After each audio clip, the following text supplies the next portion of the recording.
राम राम मंडळी. आपल्या आपण YouTube चॅनलवर आपलं पुन्हा एकदा स्वागत. दर आठवड्याला आपण एक वेगवेगळा विषय आपल्या या चॅनलवर घेत असतो. आज एक नवा विषय आपण आज घेत आहोत. तो म्हणजे सध्या देशभर गाजत असलेला वन नेशन वन इलेक्शन, म्हणजे एक देश एक निवडणूक. लोकसभेत हा विषय चर्चेला आला आणि चर्चा न करताच तो संयुक्त संसदीय समितीकडे गेला आणि मागील अनेक वर्षापासून या विषयावर देशभरामध्ये वेगवेगळे वादविवाद, संवाद हे होत आहेत. हा विषय राष्ट्रीय पक्ष, प्रादेशिक पक्ष, सत्ताधारी पक्ष, विरोधी पक्ष, सामान्य जनता, शासकीय अधिकारी या सर्वांच्या दृष्टीनं एक महत्वाचा आणि चर्चेचा विषय आज ठरलेला आहे.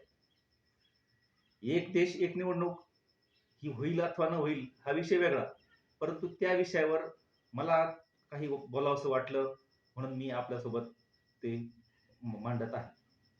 मित्रांनो, ग्रामीण भागाचा विचार जर केला तर ग्रामीण भागातला माणूस, सामान्य मतदार हा साधारण 4 वेळेला निवडणुकीला सामोरा जातो. एक सर्वात प्रथम ग्रामपंचायत असेल, नंतर जिल्हा परिषद पंचायत समिती, त्याच्यानंतर विधानसभा आणि लोकसभा. आणि तसंच शहरातला जो मतदार आहे, तो शहरातला मतदार हा नगरपालिका असेल किंवा महानगरपालिका, त्यावेळेला एकदा विधानसभा आणि लोकसभा. म्हणजे ग्रामीण भागातला मतदार 4 वेळेला त्याला मतदान करायचं, 4 लोकप्रतिनिधी निवडून द्यायचे असतात आणि शहरी भागातल्या मतदाराला 3 लोकप्रतिनिधी निवडून द्यायचे असतात. मित्रांनो, महाराष्ट्राचा आपण जर विचार केला तर एकंदर ही जी परिस्थिती आहे, निवडणुकीची कालावधी आपण जर बघितला तर प्रत्येक निवडणुकीचा कालखंड हा 45 दिवसाचा, साधारण 45 दिवसाचा असतो आणि ही 45 दिवस ही संपूर्ण आचारसंहिता त्याला लागू केलेली असते. वास्तविक पाहायला गेलं तर तेवढे 45 दिवस नसतात, तर त्याच्या आधीचे 40-45 दिवस, नंतरचे 40-45 दिवस, म्हणजे साधारण 3 महिन्यापेक्षा जास्त, 3 ते 4 महिन्याचा कालखंड हा निवडणूकच्या पार्श्वभूमीवर जातो. आपल्याला माहिती आहे 2024 वर्ष सुरू झाल्यापासून शेवटपर्यंत लोकसभाची निवडणूक आज लागणार, उद्या लागणार, असं करत करत लोकसभा निवडणूक झाली. तिचा आचारसंहितेचा कालखंड, त्याच्यानंतर पुन्हा सरकार स्थापन होणं, त्यानंतर आपले विधानसभेचा कालखंड, आज लागणार, उद्या लागणार, अशा पद्धतीनं जी विषय देशभर, राज्यभर चालतात, त्याच्यानंतर सरकार, निवडणुका झाल्यानंतर निकाल लागल्यानंतर पुन्हा सत्ता मिळणं, सत्ता स्थापन करणं, पुन्हा मंत्रिमंडळ तयार होणं आणि प्रत्यक्ष कारभार सुरू होणं, म्हणजे हे संपूर्ण वर्ष आपलं याच्यात निवडणुकीतच गेलं. आता हा झाला जनरल विषय, परंतु एक जर बघितलं आपण तर आता महाराष्ट्राचा जर विचार केला तर आपल्या महाराष्ट्रामध्ये 1 लाखाहून जास्त मतदान केंद्र आहे आणि आपल्याला माहिती आहे, जो मतदार आहे, सामान्य मतदार आहे, त्या मतदाराला एक माहिती आहे की प्रत्येक मतदान केंद्रावर किमान 5 कर्मचारी, हे शासकीय कर्मचारी, हे त्या कामासाठी नेमले जातात. त्याच्यानंतर पोलीस प्रशासनाचा कर्मचारी असतो. प्रत्येक गावातील अंगणवाडी सेविका असेल, अंगणवाडी सहायक असेल, आशा कार्यकर्ती असेल, गावातील स्थानिक नर्स असेल, तलाठी असेल, ग्रामसेवक असेल किंवा पोलीस पाटील असेल, हे सर्व कर्मचारी सुद्धा त्या मतदान केंद्रासाठी मतदानाच्या काळामध्ये हे सर्व त्याच्यामध्ये सहभागी असतात आणि हे सर्वांचे मनुष्य दिवस, सर्वांचं बाकीचे सगळे कामं बंद करून हे निवडणुकीच्या कामामध्ये त्यांना सगळ्याला अंतर्भूत केलं जातं. म्हणजे एका निवडणुकीमध्ये साधारण एका बूथसाठी 12 कर्मचाऱ्यांचा वापर केला जातो. शिवाय मतदान केंद्राचे कर्मचारी व्यतिरिक्त झोनल ऑफिसर असतात, त्याच्यानंतर 10% राखीव कर्मचारी सुद्धा ठेवलेले असतात.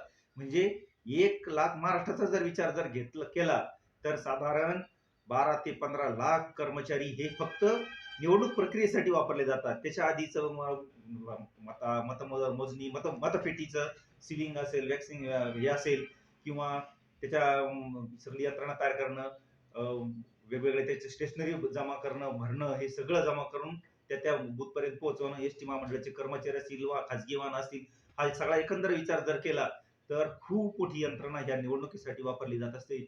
आणि म्हणून जर सरकारनं हा जर 1967 पर्यंत जर एक देश, आपल्या देशामध्ये विधानसभा आणि लोकसभा एकत्र होत असतील, तर आता इथून पुढे विधानसभा आणि लोकसभा एकत्रच जर झाल्या तर जनतेचा पैसा, जनतेचा वेळ आणि प्रत्यक्षात सरकारला काम करण्यासाठी एक चांगली संधी निर्माण होईल आणि या संधीच्या माध्यमातून जनतेचं हित होईल असं मला वाटतं. शेवटी हा प्रश्न देशभरातल्या 150 कोटी जनतेच्या संबंधित आहे. यामध्ये सत्ताधारी पक्षाचा हेतू वेगळा असू शकतो, विरोधी पक्षाचा वेगळा हेतू असू शकतो, विरोधी पक्षाचाही राष्ट्रीय पक्षाचा वेगळा हेतू असू शकतो, प्रादेशिक पक्षाचा वेगळा हेतू असू शकतो. परंतु एकंदरीत जर विचार केला, जनसामान्यांचा विचार जर केला, तर कुठल्याही सामान्य माणसाला मतदान तर त्याला एकच दिवस एका 15 मिनिटात त्याला करायचं असतं, परंतु त्याच्या 15 मिनिटाच्या मतदानासाठी त्याचं कधी कधी 3 महिन्यापर्यंतचा कालखंड हा वाया जात असतो आणि शासकीय कामामध्ये सामान्य जनसामान्याच्या कामामध्ये हा खूप मोठा अपव्यय होत असतो. त्याच्यामुळं मला असं वाटतं की एक देश एक निवडणूक हे भारतीय जनतेच्या दृष्टिकोनातून एक चांगला पायंडा असू शकेल असं मला वाटतं. आपल्याला हा व्हिडिओ जर आवडला तर या व्हिडिओला लाईक करा, शेअर करा, सबस्क्राईब करा आणि आपल्या सूचना, अमूल्य सूचना मला द्या. धन्यवाद, धन्यवाद, धन्यवाद.